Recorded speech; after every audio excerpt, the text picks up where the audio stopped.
So in the chapter electricity, in the last class, you focused upon the concept of resistivity. What is resistivity? What is the difference between resistivity and resistance? ये बात आपको अब तक समझ में आ गई होगी। नहीं आई है तो मैं फिर से बता देता हूँ। Resistance is the tendency to oppose the flow of charge of a conductor, of a wire. किसी वायर की tendency to oppose the flow of charge, उस वायर का रेजिस्टेंस है। हाँ, तो फिर रेजिस्टिविटी क्या है?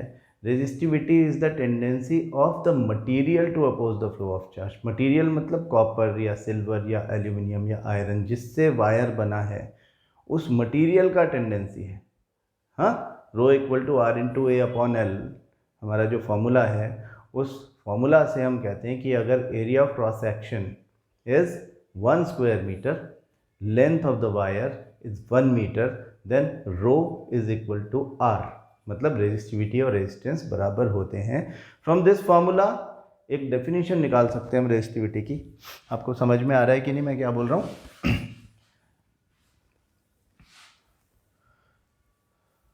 हमने कहा कि rho equal to R into A upon L में A is 1 square metre, L is 1 metre, ये बोल रहा हूँ मैं। तो आप बस इस बात को ध्यान दो कि अगर ये दोनों 1 और 1 है, ये भी 1 ये भी 1, तो रो इक्वल टू आर। तो हम क्या बोलते हैं कि resistivity is equal to resistance. किसका? कौन से रेजिस्टेंस के बराबर है? Resistivity is equal to the resistance of a wire having 1 square metre area of cross section and 1 metre length. 1 metre और 1 स्क्वायर मीटर को हम यूनिट बोलें तो हम बोल सकते हैं कि रेजिस्टिविटी इज द रेजिस्टेंस, और resistivity is equal to the resistance of a wire having unit area of cross section and unit length. Definition आपकी आ गई। लेकिन अंडरस्टैंडिंग के लिए, कंसेप्ट के लिए आप ये बात समझ जाओ कि रेजिस्टेंस तो वायर का है, tendency to oppose the flow of charge, और रेजिस्टेंस तो वायर का है, tendency to oppose the flow of charge, और रेजिस्टिविटी उस मटेरियल का है जिससे वो वायर बना है, to oppose the flow of charge, tendency to oppose the flow of charge. ये दोनों में फ़र्क है। तो इससे क्या फ़र्क पड़ा? इससे दोनों की टेंडेंसीज, ये दोनों बातें अगर हमको क्लियर हो गई हों तो इसके इम्प्लीकेशंस ये हैं कि जो रेजिस्टेंस है वो लेंथ और एरिया ऑफ क्रॉस सेक्शन पे डिपेंड करता है। यानी अगर किसी वायर का लेंथ चेंज कर दी जाए, उसे लंबा कर दिया जाए, उसको छोटा कर दिया जाए, कल आपने न्यूमेरिकल्स देखे कि वायर को बड़ा कर दें या छोटा कर दें, तो फिर लेंथ के हिसाब से R is directly proportional to L, resistance भी चेंज हो जाता है। अगर एरिया ऑफ क्रॉस सेक्शन को सेम रखते हुए length of a wire is changed, अगर length of the wire double कर दी जाए तो रेजिस्टेंस भी डबल हो जाएगा, हाफ कर दी जाए तो रेजिस्टेंस भी हाफ हो जाएगा। R is directly proportional to L, first factor affecting resistance. Area of cross section अगर बढ़ा दिया जाए तो रेजिस्टेंस कम हो जाएगा, एरिया ऑफ क्रॉस सेक्शन कम कर दिया जाए यानी वायर को पतला कर दिया जाए, पतला वायर ले लिया जाए, तो फिर रेजिस्टेंस बढ़ जाएगा। सिमिलरली हम कहते हैं कि रेजिस्टिविटी पर इसका तो कोई फ़र्क नहीं पड़ता। वायर की लेंथ बढ़ा दो घटा दो, थिकनेस बढ़ा दो घटा दो, रेजिस्टिविटी पर कोई फ़र्क नहीं पड़ता, क्योंकि रेजिस्टिविटी जो है वो एक कांस्टेंट है। It is a proportionality constant, it is constant associated with a particular material, a particular metal. उसकी resistivity at a given temperature fixed है, जो हमको हमारी जो टेबल थी 12.2 उसमें दी हुई थी। ये कंसेप्ट हमारा क्लियर होना चाहिए। तो मैं एक बार आपको थोड़ा सा आपकी एनसीईआरटी में ले चलना चाहता हूँ। हमारे ये जो क्वेश्चंस थे, इन टेक्स्ट क्वेश्चंस है ना, आपको पता चल गया होगा कि जो ब्लू कलर से एनसीईआरटी के बीच में जो क्वेश्चंस लिखे हुए होते हैं उनको हम इन टेक्स्ट क्वेश्चन बोलते हैं। तो इन टेक्स्ट क्वेश्चंस को हम देखें तो थोड़ा सा रिविज़न हो जाएगा हमारा कि पहली बात, on what factors does the resistance of a conductor depend. तो हमने कहा कि एक तो length, R is directly proportional to L, दूसरा एरिया ऑफ क्रॉस सेक्शन या thickness that is 1/a, R is inversely proportional to area of cross section, तीसरा, ये फर्स्ट फैक्टर, ये second factor. Third factor is nature of the material with which the wire is made, यानी वो कौन से metal का है उसकी रेजिस्टिविटी पर डिपेंड करेगा। मेटल का है या अलॉय का है, जिसका भी है, उसकी रेजिस्टिविटी पर डिपेंड करेगा। रेजिस्टिविटी कम है तो वो बेटर कंडक्टर होगा, हाँ, उसका रेजिस्टेंस ज़्यादा होगा। और चौथा फैक्टर है temperature. These are the four factors upon which resistance of a wire depends. Resistance पूछा है, resistivity नहीं पूछा है। Resistivity तो constant है at a given temperature for a given metal. Will current flow more easily through a thick wire or a thin wire of the same material when connected to same source? Why? R is inversely proportional to A. यानी area of cross section अगर ज़्यादा है, मतलब wire अगर thick है, तो resistance कम होगा। रेजिस्टेंस कम होगा तो from Ohm's law I equal to V upon R. अगर रेजिस्टेंस कम है तो for a given voltage I ज़्यादा होगा। तो yes, current will flow more easily through a thick wire, हाँ, not a thin wire. Thin wire है यानी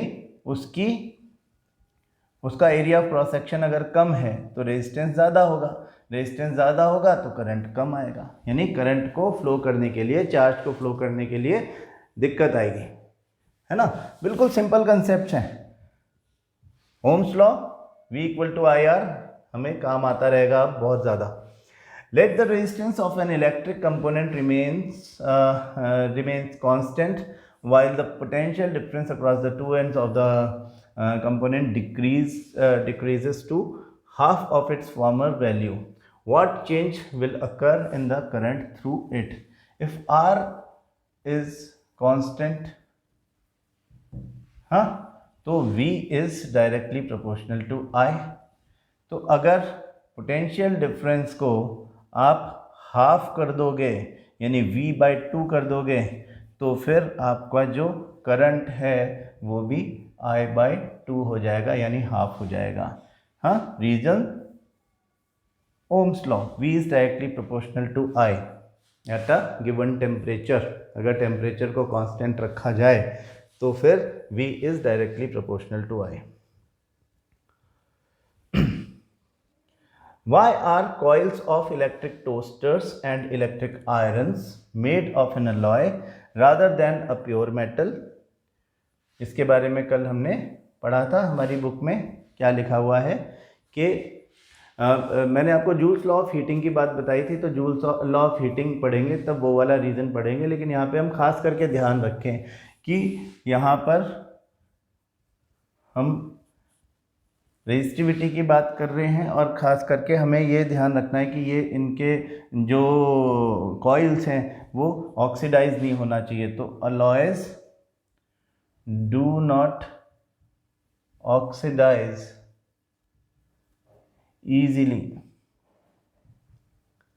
easily at high temperatures. हाँ, ऑक्सीजन से रिएक्शन इज ऑक्सीडेशन। ऑक्सीजन का एडिशन अगर हो जाएगा उस मटेरियल पे जिससे कॉइल बनी है, तो एक नया सब्सटेंस बन जाएगा and it will lose the properties of the earlier substance that was a metal. तो अगर केवल मेटल है तो metal will get oxidised at high temperature. High temperature पर कोई भी केमिकल रिएक्शन ज़्यादा तेज़ी से होती है, तो फिर ये जो बर्निंग है, ऑक्सीडेशन है, वो केमिकल रिएक्शन ही तो है। तो अगर आप टेम्परेचर हाई कर दोगे तो फिर वो ज़्यादा आसानी से ऑक्सीजन से रिएक्ट करेंगे। तो मेटल्स के बजाय अलॉयज़ यूज़ किए जाते हैं। Alloys do not oxidise easily at high temperatures. ठीक है, ये बात ध्यान रखनी है हमको। और देखो कि use the data in table 12.2। 12.2 table हमारी रेजिस्टिविटी वाली टेबल है, जिसमें मेटल्स, अलॉयज़ और इंसुलेटर्स के नाम लिखे हुए हैं और उनके आगे उनकी रेजिस्टिविटी भी मेंशन की हुई है। तो which among iron and mercury is a better conductor. तो आप टेबल को देखोगे तो आपको पता चलेगा कि आयरन ये है, मर्क्यूरी ये है। आयरन टेबल में मर्क्यूरी से ऊपर है, रेजिस्टिविटी देखें 10 × 10⁻⁸ एंड 94 × 10⁻⁸। तो मर्क्यूरी का जो रेजिस्टिविटी है that is greater as compare to the resistivity of iron. That means resistivity कम होना मतलब बेटर कंडक्टर होना। तो iron would be better conductor, उसकी जो करंट फ्लो करने की कैपेबिलिटी होगी वो मर्क्यूरी के कंपैरिजन में ज़्यादा होगी, क्योंकि इसका रो बड़ा है तो इसका आर भी बड़ा होगा। मर्क्यूरी का आर बड़ा होगा तो फिर आई इन्वर्सली प्रोपोर्शनल होता है, ओम्स लॉ, कम होगा तो कम करंट पास हो पाएगा मर्क्यूरी में से एज कंपेयर टू आयरन। तो iron is a better conductor as compare to mercury. दूसरा क्या क्वेश्चन है, which material is the best conductor. हाँ, जो 12.2 टेबल को टॉप कर रहा है दैट इज सिल्वर। सिल्वर की रेजिस्टिविटी क्या है 1.60 × 10⁻⁻8 ओम मीटर। हाँ, ये सबसे कम रेजिस्टिविटी वाला मेटल है, इसलिए silver is the best conductor. जिसकी रेजिस्टिविटी मिनिमम है उसके किसी भी वायर का रेजिस्टेंस मिनिमम होगा। रेजिस्टेंस मिनिमम होगा तो उसमें से पास होने वाला करंट मैक्सिमम होगा। That is why we say that silver is the best conductor of electricity. तो बहुत सारे कंसेप्ट जो हम अदरवाइज पहले से जानते थे उनको हम यहाँ पर वो और ज़्यादा क्लियर हो गए। तो अब तक हमें क्या क्या पता चल गया, अब तक हमें पता चल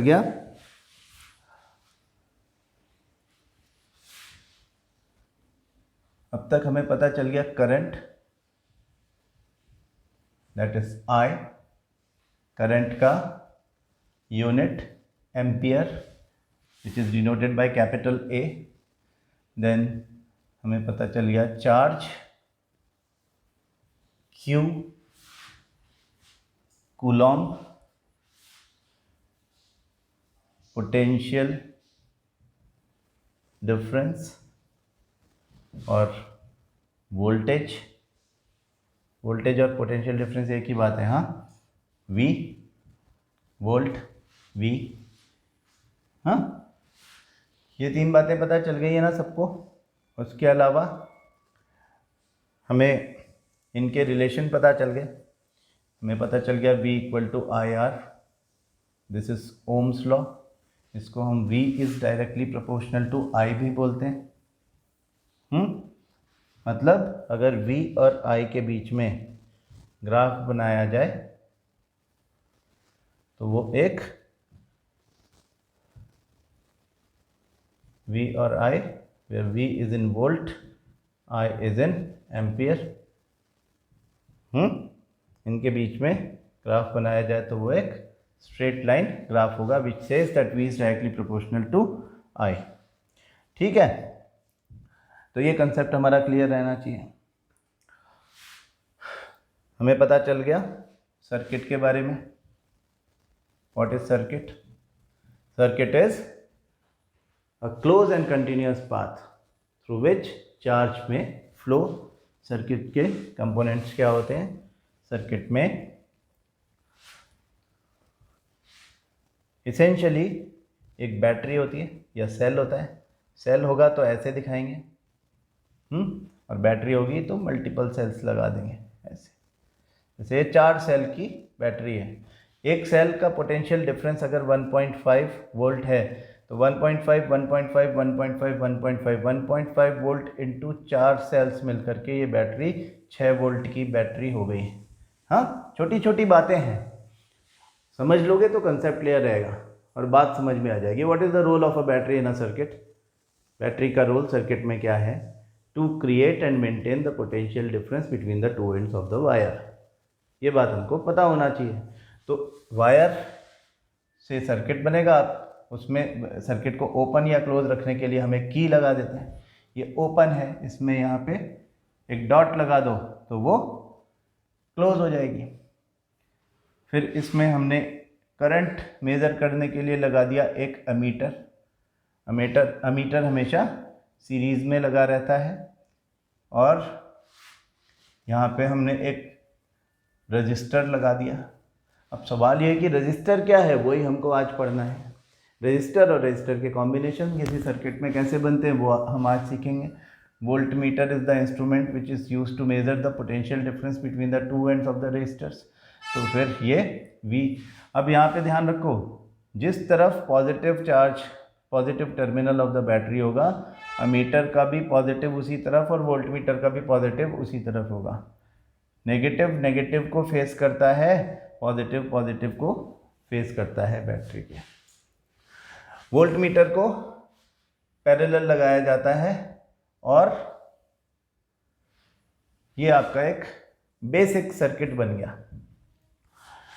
अमीटर को सीरीज में क्यों लगाया जाता है, सीरीज का क्या मतलब है, पैरेलल का क्या मतलब है, रीज़न क्या है इनके बीच में, ये सब बातें बताई जाती है, अभी अपन बात करेंगे। हाँ, तो हमें जो बड़ी इंपॉर्टेंट चीज़ आज सीखनी है कि पहली बात तो ये कि रजिस्टर वर्ड का मतलब क्या है। What is a resistor? हम कहते हैं कि resistor can be defined as a conductor having appreciable resistance। Appreciable मतलब क्या, जिसकी तारीफ कर सके? नहीं, तारीफ क्या करनी। हाँ, अप्रिशिएबल का मतलब ये कि आपका जैसे ये सर्किट है,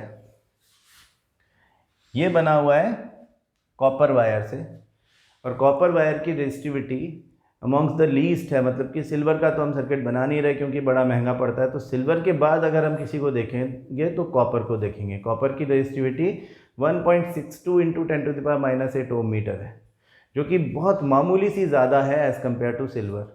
तो अगर silver is the best conductor of electricity, तो फिर जो कॉपर है वो सेकंड बेस्ट है, जस्ट आफ्टर सिल्वर।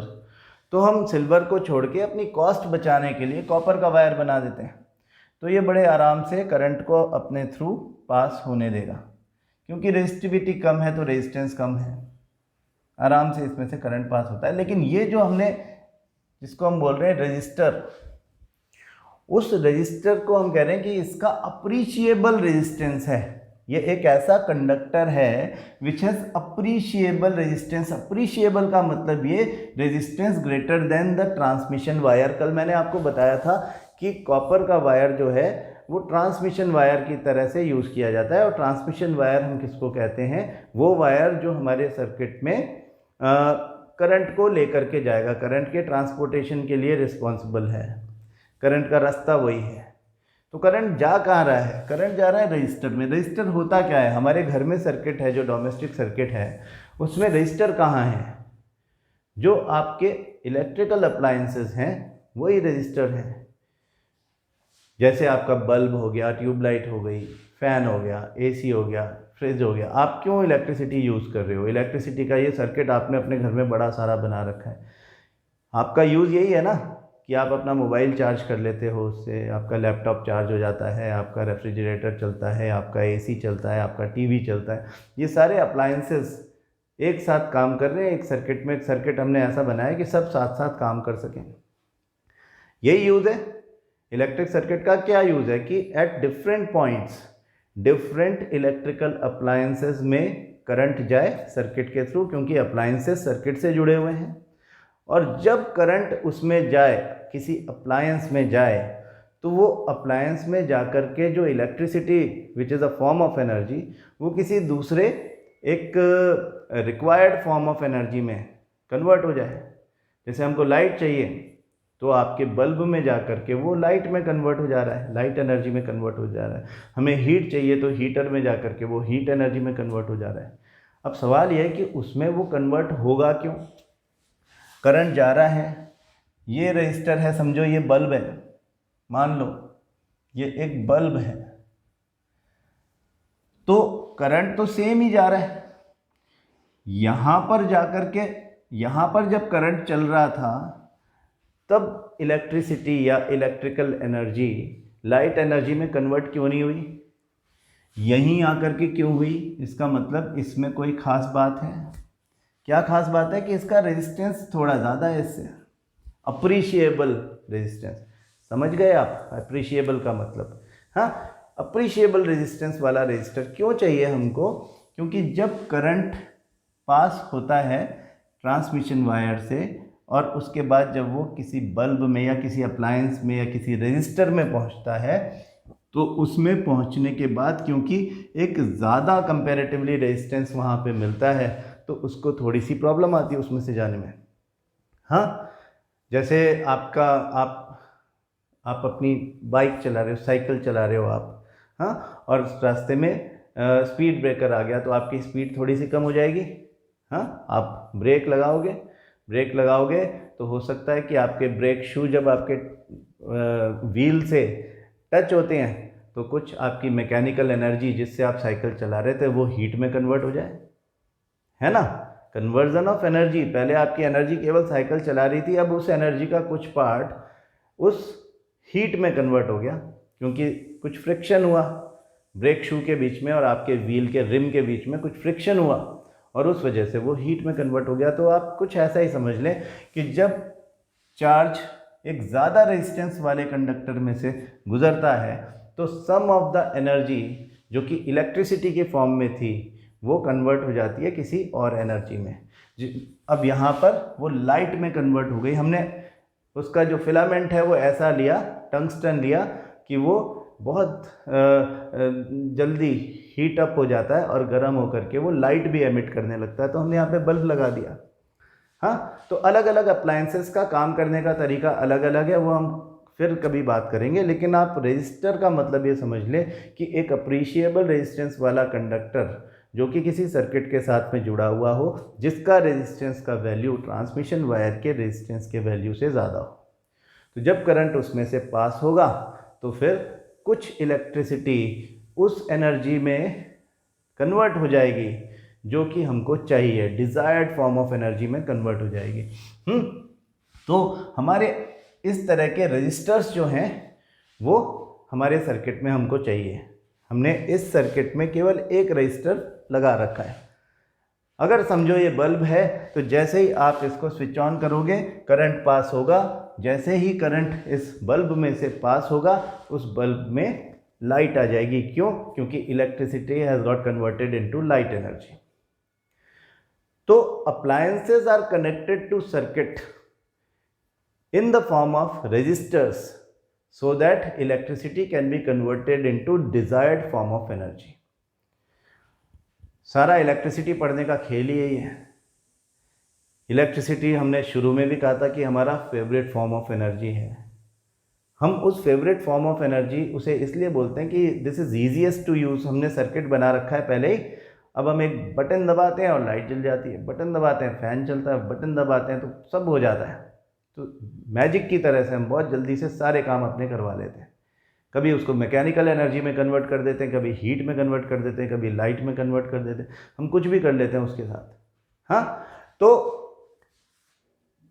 किसी इलेक्ट्रिक सर्किट का यूज़ यही है कि वो अपने थ्रू करंट को लेकर के जाए डिफरेंट रजिस्टर्स में यानी अप्लायंसेस में और फिर उन अप्लायंसेस से काम करवाए।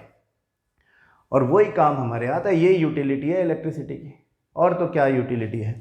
हाँ, तो इसका मतलब हमारे लिए चैलेंज क्या है फ़िलहाल कि ये एक जो रजिस्टर है ये तो ठीक है, ये एक बल्ब है, हमने इसे जला लिया, लेकिन हमारे घर में कितने अप्लायंसेस हैं? आप देखो अपने चारों तरफ गिनो, आपको पता चलेगा कि अभी जिस प्लेस पर आप बैठे हुए हो आपके आसपास कम से कम 10 अप्लायंसेस आपको मिल जाएंगे जो कि वेरियस बल्ब्स, ट्यूबलाइट्स और टेलीविज़न और व्हाट नॉट, बहुत सारी फॉर्म्स में आपको अप्लायंसेस मिल जाएंगे और वो सब के सब एक साथ जुड़े हुए हैं एक ही सर्किट में। हाँ, इस सर्किट में तो एक ही रजिस्टर है तो हमें कोई कॉम्बिनेशन का झंझट नहीं रहा। लेकिन हमें जब मल्टीपल अप्लायंसेस साइमल्टेनियसली यानी एक साथ यूज़ करने हों उस समय हमको ये सोचना पड़ेगा कि हाउ टू कनेक्ट देम। तो रजिस्टर का मतलब आपको समझ में आ गया। किसी सर्किट में रजिस्टर किस फॉर्म में होता है? हमारी अप्लायंसेस के फॉर्म में, ये बात भी आपको समझ में आ गई। तो अब हमको ये समझना है कि how the resistors are combined with each other in a circuit so that they can be utilized in proper manner with the best of their efficiencies. हाँ, तो इसके लिए हमें सीखना पड़ेगा कॉम्बिनेशन ऑफ रेजिस्टर्स। क्या सीखना है? Combination of resistors. तो अगर हमारे पास दो रेजिस्टर्स हैं, एक रेजिस्टर है जिसका रेजिस्टेंस है R1 और एक और रेजिस्टर है जिसका रेजिस्टेंस है R2। तो ये R1 और R2 रेजिस्टेंसेस वाले दो अलग अलग रेजिस्टर्स हैं। इन्हें हमें अगर आपस में कंबाइन करना है तो दो तरीके ही हो सकते हैं, है ना। एक तो ये हो सकता है कि हम इन दोनों को ऐसे बैक टू बैक जोड़ दें। ऐसे इनको जोड़ दें अपन,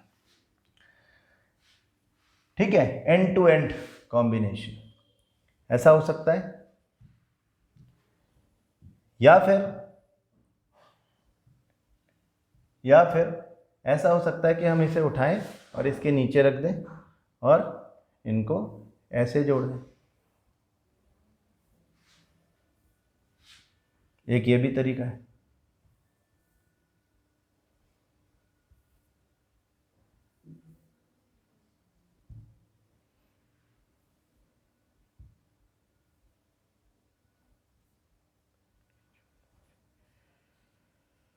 तो इसको अगर हम ऐसे जोड़ना चाहते हैं या बैक टू बैक जोड़ना चाहते हैं, ये दो तरीके हमारे पास हो गए। या हमारे पास हो गए दो तरीके इनको जोड़ने के। या तो आपने इनको ऐसे जोड़ा कि ये दोनों एक दूसरे के पैरेलल हो जाएं, या आपने इनको ऐसे जोड़ा कि ये दोनों एक दूसरे के साथ में एंड टू एंड कंबाइन हो जाए, R1 एंड R2।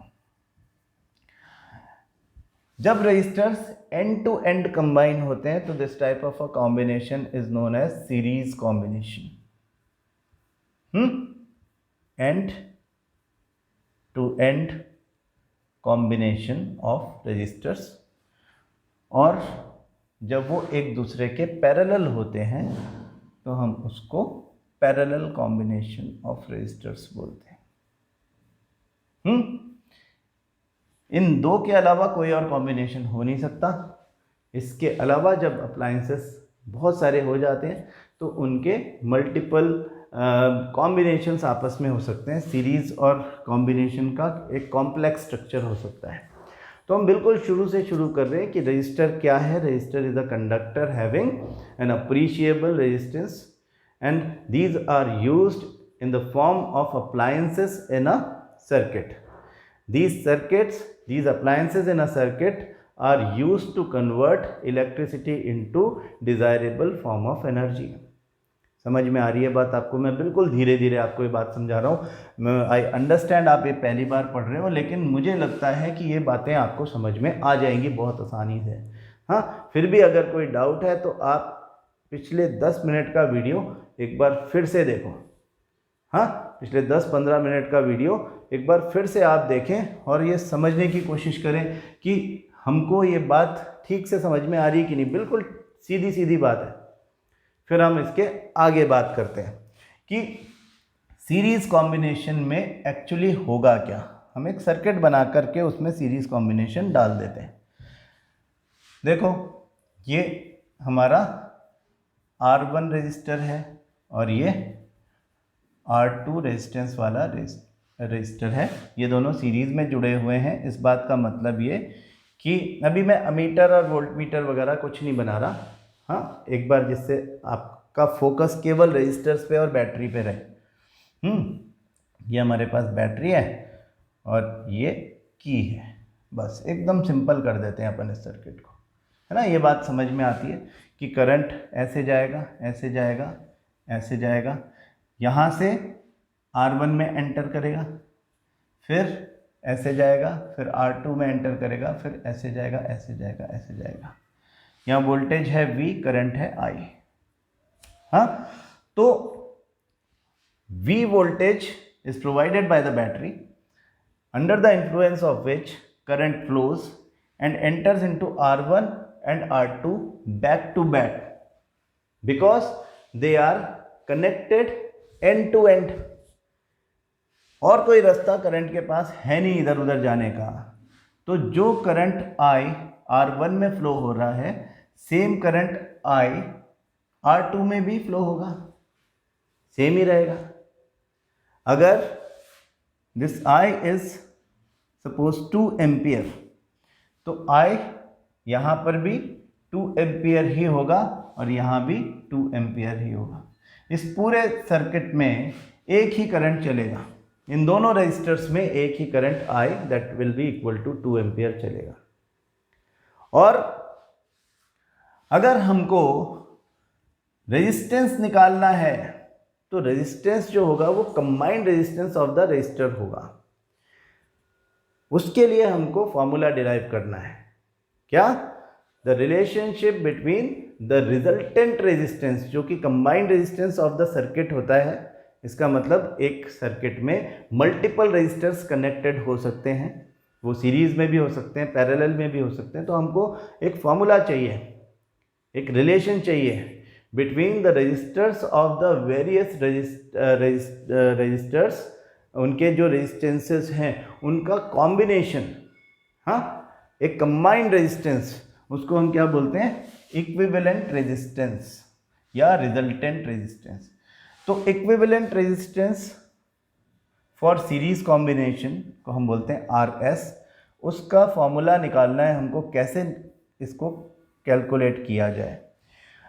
तो देखो I तो सब में कॉमन है। अब यहाँ पे हम with the help of Ohm's law, हम यहाँ पे ओम्स लॉ का हेल्प लेंगे। With the help of Ohm's law we will derive the formula for RS, equivalent resistance for series combination का फॉर्मूला डिराइव करेंगे with the help of Ohm's law. ये series and parallel combination बहुत important topic है। ना केवल इसका ये derivation आपको एग्ज़ाम में आ सकता है, ये आपके 2020 के एग्ज़ाम में भी आया था, 19 के बोर्ड के पेपर में भी आया था। तो आप ये देखो कि ये बहुत आसान है और बड़ी आसानी से हमको 3 या 5 मार्क्स दे के जाता है। हमें केवल कंसेप्ट याद रखना है कि करंट सेम है। हाँ, सीरीज़ कॉम्बिनेशन में करंट सेम है, लेकिन क्या होता है कि जो हमारा वोल्टेज होता है V, ये जो हमने लिखा हुआ है, ये सेम नहीं रह पाता। जब हम यहाँ पे और यहाँ पे बात करें तो बिटवीन दीज टू एंड्स, ये दोनों एंड्स अलग अलग हैं और ये एंड्स अलग अलग हैं। अगर ये A इस पॉइंट को बोलें, B इस पॉइंट को बोलें और C इस पॉइंट को बोलें, तो V between A and B कुछ और होगा। और तो पावर कट की वजह से अभी आज थोड़ा मौसम ख़राब है, पावर कट हो गया था, इसलिए थोड़ा सा डिस्ट्रप्शन हो गया। I don't know why, backup भी चला नहीं। तो मैं ये कह रहा था कि ये जो रजिस्टर है जिसका रेजिस्टेंस है R1 और ये जो दूसरा रजिस्टर है जिसका रेजिस्टेंस है R2, इन दोनों के एंड्स अलग अलग हैं। इसके एंड्स हैं A एंड B, इसके एंड्स हैं B एंड C। तो A और B के बीच में V यानी पोटेंशियल डिफरेंस इन दोनों के बीच का कुछ और रहेगा, उसका नाम हमने समझो रख दिया V1। और B और C के बीच में जो पोटेंशियल डिफरेंस है, potential difference between B and C, उसका नाम रख दिया हमने V2। यानी V1 अलग है, V2 अलग है। और ये बात ध्यान रखें कि total potential difference between the circuit between these two ends of the wire, हाँ, यानी पूरे सर्किट का जो वायर है उसके दो एंड्स के बीच में जो टोटल पोटेंशियल डिफरेंस है वो V है। हाँ, तो V, ये जो टोटल पोटेंशियल डिफरेंस है ये V1 और V2 के सम के बराबर होगा। इन दोनों का कंबाइंड, ये दोनों मिल जाएंगे, यानी हम कह सकते हैं कि V equal to V1 plus V2। मतलब अगर ये 6 वोल्ट की बैटरी है, समझो ये 6 वोल्ट है, तो हो सकता है ये 2 वोल्ट हो, तो ये 4 वोल्ट होगा, ये 5 वोल्ट हो तो ये 1 वोल्ट होगा, इन दोनों का सम हमेशा 6 वोल्ट होगा। हाँ, V1 प्लस V2 हमेशा 6 वोल्ट होगा, यानी V के बराबर होगा। बस ये कंसेप्ट हमें ध्यान रखना है कि सीरीज कॉम्बिनेशन में क्योंकि combined resistors are connected end to end, so they have common current, but the potential difference between the two ends of these resistors are different, V1 and V2, या एक और जुड़ा हुआ होता तो V3। हाँ, यानी जितने रेजिस्टर्स एक सीरीज कॉम्बिनेशन में कंबाइंड होंगे, वोल्टेज यानी पोटेंशियल डिफरेंस के उतने पार्ट्स हो जाएंगे। 6 वोल्ट की बैटरी से अगर हमने अभी यहाँ पे तो हमने केवल 2 ही रेजिस्टर्स ऐड किए हैं, अगर मान लो हम इसी तरह से 10 रेजिस्टर्स ज्वाइन करा दें तो 6 वोल्ट के 6 टुकड़े हो जाएंगे। अगर सारे एक बराबर रेजिस्टेंसेस वाले रेजिस्टर्स हैं तो उनके बराबर बराबर टुकड़े हो जाएंगे, यानी कि वो सब हम मान सकते हैं कि 0.6 ओम के वोल्ट के का वोल्टेज मिलेगा उनको। और अदरवाइज़ अगर 2 ही हैं तो कुछ भी, अगर एक बराबर है तो 3 and 3 मिलेगा, अलग अलग है तो जैसा हमने बताया 2, 4, 1, 6, 1, 5 कुछ भी हो सकता है, दोनों का सम ये बराबर रहेगा। तो हम जो पर्पस है हमारा ये सब करने का वो ये कि रिजल्टेंट रेजिस्टेंस या equivalent resistance of series combination का फॉर्मूला निकालना है। तो हम ओम्स लॉ यूज़ करते हैं, V = IR, है ना। ये बात हमें पता है कि Ohm's law says that V = IR।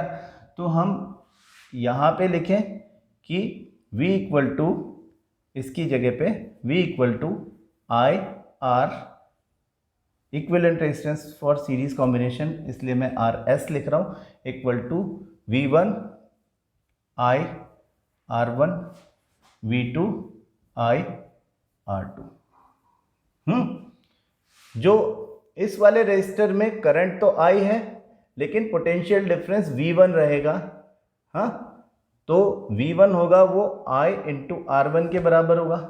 ऐसे ही V2 जो होगा वो I, करंट इसमें भी I ही रहेगा लेकिन पोटेंशियल डिफरेंस V2 है। हाँ, तो V2 is I × R2 from Ohm's law. ये वैल्यूज हमने डाल दी। तो I1 I2 नहीं लिखना है क्योंकि current is the same. R1 R2 लिख रहे हैं क्योंकि resistances are the different, and V1 V2 लिख रहे थे क्योंकि वोल्टेजेस आर डिफरेंट। तो यहाँ पर इस फॉर्मूला में हम I को कॉमन ले सकते हैं। हाँ, सिंपल मैथमेटिक्स है। I को कॉमन ले लेंगे तो ये हो जाएगा I × R1 + R2। This is equal to I RS। ये I से ये I कैंसिल हो जाएगा, क्या मिला?